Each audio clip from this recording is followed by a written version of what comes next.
नमस्कार, अमन study point पर आप लोगों का हार्दिक स्वागत है। दोस्तों, आज हम अपने इस टेस्ट में हिंदी से संबंधित अति महत्वपूर्ण 25 प्रश्नों पर चर्चा करने वाले हैं। और ये सभी प्रश्न जो हमारे द्वारा जितने भी टेस्ट सीरीज कराई जा रही है, चाहे वो हिंदी विषय से संबंधित हो या सामान्य ज्ञान से, वो सब उत्तर प्रदेश पुलिस सिपाही भर्ती परीक्षा के लिए खासकर सबसे ज़्यादा उपयोगी सिद्ध होगी, ये मेरा दावा है। तो जो लोग इसकी तैयारी कर रहे हैं वो लोग हमारे टेस्ट सीरीज को इग्नोर बिल्कुल भी मत करिएगा, और अच्छा लगेगा तो हमारे चैनल को शेयर, लाइक और सब्सक्राइब करना बिल्कुल भी मत भूलिएगा। तो आइए शुरुआत करते हैं। पहला प्रश्न है, देखिए मैं आपको हर प्रश्न पर 2 से 4 सेकंड का टाइम जरूर दूंगा सोचने के लिए। अगर आप अपने मन से सही करते हैं तो ये आपके लिए सबसे बेस्ट तरीका है आपकी तैयारी को अच्छे से बनाने का। तो पहला प्रश्न है हमारा, कौन सी वर्तनी शुद्ध नहीं है? 4 ऑप्शन दिए गए हैं और ये प्रश्न तो आप लोगों ने अब तक देख भी लिया होगा और इसको सोच भी लिया होगा। तो इसका सही जवाब मैं बता रहा हूँ डायरेक्ट, ए, ऑप्शन ए, श्रृंगार। ये गलत लिखा है। देखिए, श्रृंगार हमेशा ही ऐसे लिखा जाता है, ठीक है, ध्यान रखिएगा। ये शुद्ध श्रृंगार है, इसमें ये नहीं रहता है, जबकि इसमें देखिए ये है, ठीक है। और बाकी यहाँ पर तीनों शुद्ध लिखे गए हैं। अगला है, निम्नलिखित में से कौन सा एक वचन नहीं है? निम्नलिखित में से कौन सा एक वचन नहीं है? 4 से 5 सेकंड का टाइम है आप लोगों के लिए। जल्दी से सोच कर बताइए कि इसमें से कौन सा एक वचन नहीं है। तो इसका सही जवाब होगा ऑप्शन डी, समाचार। ये सदैव बहुवचन में प्रयोग होता है, ये एक वचन में प्रयोग नहीं होता है। अगला है, निम्न में से कौन आगत व्यंजन है? निम्न में से कौन सा आगत व्यंजन है? सही जवाब के लिए आपके पास फिर वही 1 से 2 सेकंड का टाइम है। तो ये तो आसान प्रश्न है, आप सबको आता होगा। चलिए मैं इसका आंसर बता रहा हूँ। इसका सही आंसर होगा ऑप्शन सी, जा और फा। जा और फा ये आगत व्यंजन है, ठीक है। अगला है, ता वर्ग यानी ता था दाधा ना का उच्चारण स्थान है। ता वर्ग का आपको उच्चारण स्थान बताना है कि शरीर के मुंह के किस भाग से ता वर्ण का उच्चारण होता है। इसका सही जवाब होगा ऑप्शन डी, दंत। देखिए, संस्कृत में जिनको अगर इसको उच्चारण करने में प्रॉब्लम हो तो वो संस्कृत से इसको याद कर सकते हैं। संस्कृत में एक सूत्र होता है, लृतुलसा नाम दंता। लृतुलसा नाम दंता। तो इसमें मतलब ला, ता और उसके बाद फिर सा, ये सब का क्या है? इन सब का उच्चारण स्थान दांत से होता है। अगला है, हरिगीतिका छंद में कितनी मात्रा होती है? ये भी छंद से संबंधित प्रश्न है। हरिगीतिका छंद में कितनी मात्राएं होती हैं? इसका सही जवाब है ऑप्शन सी, हरिगीतिका छंद में 28 मात्रा होती है, ठीक है। अगला है, निम्न में से कौन तद्भव शब्द है? ये भी बहुत ही अच्छा प्रश्न है, आपको बताना है। आपके लिए इसमें 4 से 5 सेकेंड का टाइम है। इसमें से कौन सा शब्द तद्भव? हम लोग जानते हैं कि तत्सम शब्द संस्कृत के शब्द होते हैं और तद्भव को साधारण रूप में हम देसी या हिंदी भाषा के शब्द हम कहते हैं।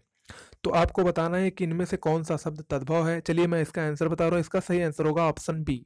देखिए, केस ये तद्भव है, इसका जो तत्सम होता है वो होता है केश। केश इसका तत्सम होता है और बाकी तीनों तत्सम शब्द हैं। गोसाई का तद्भव, गोस्वामी का तद्भव गोसाई होता है। पुस्तक का तद्भव पोथी होता है, जबकि दक्षिण का तद्भव दाहिना होता है, ठीक है। अगला है, सत्याग्रह में कौन सी संधि है? सत्याग्रह में कौन सी संधि है? इसका सही जवाब होगा ऑप्शन बी, सत्याग्रह में दीर्घ संधि होगी, क्योंकि इसका जो समास विग्रह, जो संधि विग्रह होगा, संधि विच्छेद होगा, सॉरी, वो होगा सत्य धन आग्रह।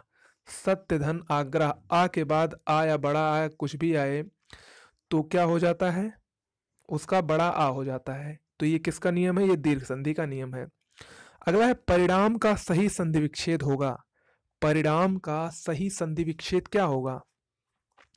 इसका सही जवाब ऑप्शन सी है, परिधन नाम बराबर परिणाम, और परिणाम में व्यंजन संधि होगी। अगला है, रचना की दृष्टि से क्रिया के कितने प्रकार हैं? रचना की दृष्टि से क्रिया के 2 प्रकार होते हैं। कौन कौन से? यौगिक क्रियाएं और मूल क्रियाएं। मूल क्रियाएं और यौगिक क्रियाएं। अगला है, निम्न में कौन सा शब्द पुल्लिंग है? इसमें से आपको बताना है कि कौन सा शब्द पुल्लिंग है। तो इसका सही जवाब होगा ऑप्शन ए। इसका सही जवाब होगा बचपन। बचपन शब्द पुल्लिंग है इसमें, और बाकी तीनों स्त्रीलिंग है।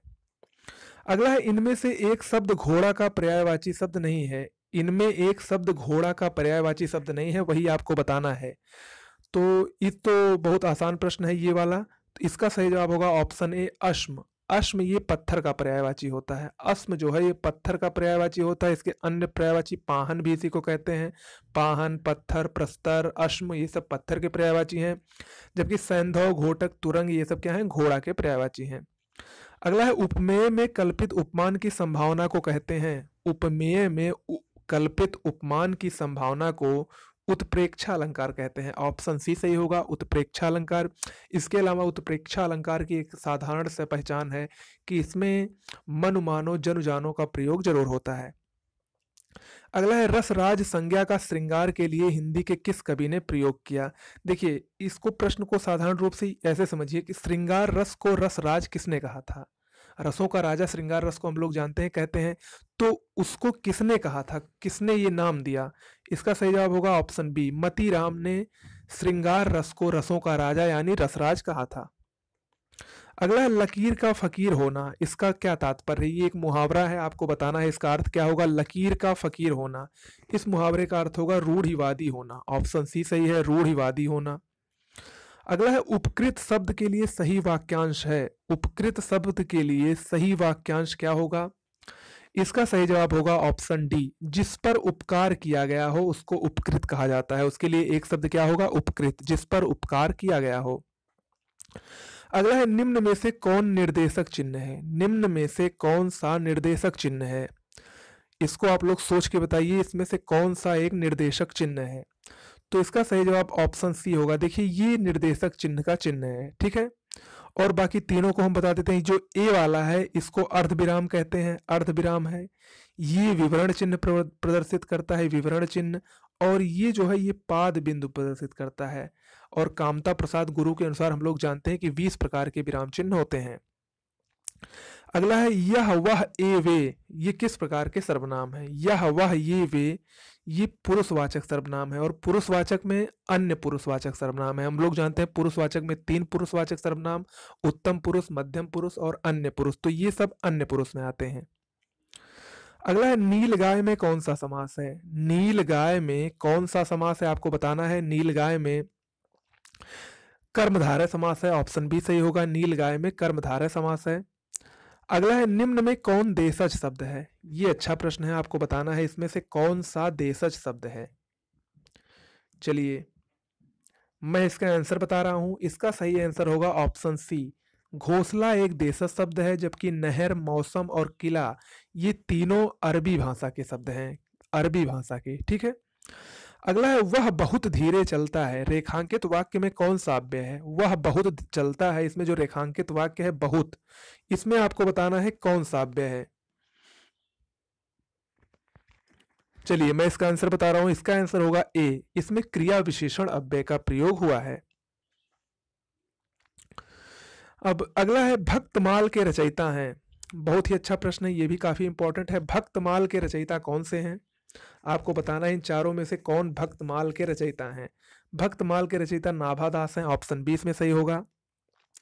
अगला प्रश्न है रीतिकाल को श्रृंगार काल किसने नाम दिया। रीतिकाल को श्रृंगार काल किसने नाम दिया, या रीतिकाल को श्रृंगार काल किसने कहा था। इसका सही जवाब ऑप्शन बी है, विश्वनाथ प्रसाद मिश्र ने रीतिकाल को श्रृंगार काल कहा था। और रीतिकाल को पूर्व मध्य, उत्तर मध्यकाल भी कहते हैं। उत्तर मध्यकाल को रीतिकाल किसने कहा था, या रीतिकाल को रीतकाल की संज्ञा रामचंद्र शुक्ल ने दी थी, ठीक है। अगला है निम्नलिखित में विशेष्य पद है, इसमें से कौन सा शब्द विशेष्य है, आपको बताना है। इसमें से कौन सा शब्द विशेष्य है। इसका सही जवाब होगा ऑप्शन डी, अग्नि। अग्नि ये विशेष्य पद है, विशेष्य का मतलब संज्ञा होता है, जबकि इसका विशेषण होता है आग्नेय। अगला है वह श्रेष्ठ उपासक है में विशेष्य कौन सा है। वह श्रेष्ठ उपासक है, इसमें कौन सा शब्द विशेष्य है यानी संज्ञा है। तो इसमें उपासक जो है, उपासक ये एक विशेष्य है, ठीक है। अगला प्रश्न है चंद्रहास शब्द का पर्यायवाची है। चंद्रहास शब्द का पर्यायवाची करवाल होता है। देखिए चंद्रहास ये तलवार का पर्यायवाची होता है। तो तलवार के अन्य पर्यायवाची कौन कौन से हैं, करवाल है, खड्ग है, तलवार, असी है, चंद्रहास है, ये सब क्या है, तलवार के पर्यायवाची हैं। तो दोस्तों ये हुआ आज का हमारा टेस्ट। इसके आंसर की यहाँ पर दी गई है। और इसके अलावा इसका जो PDF चाहते हैं वो हमारे टेलीग्राम चैनल @अमन स्टडी पॉइंट पर सर्च करके प्राप्त कर सकते हैं। वहाँ पर ये सारी पीडीएफ उपलब्ध हैं। अगर आप लोगों को हमारा टेस्ट अच्छा लगा हो तो हमारे चैनल को लाइक शेयर सब्सक्राइब करना ना भूलें।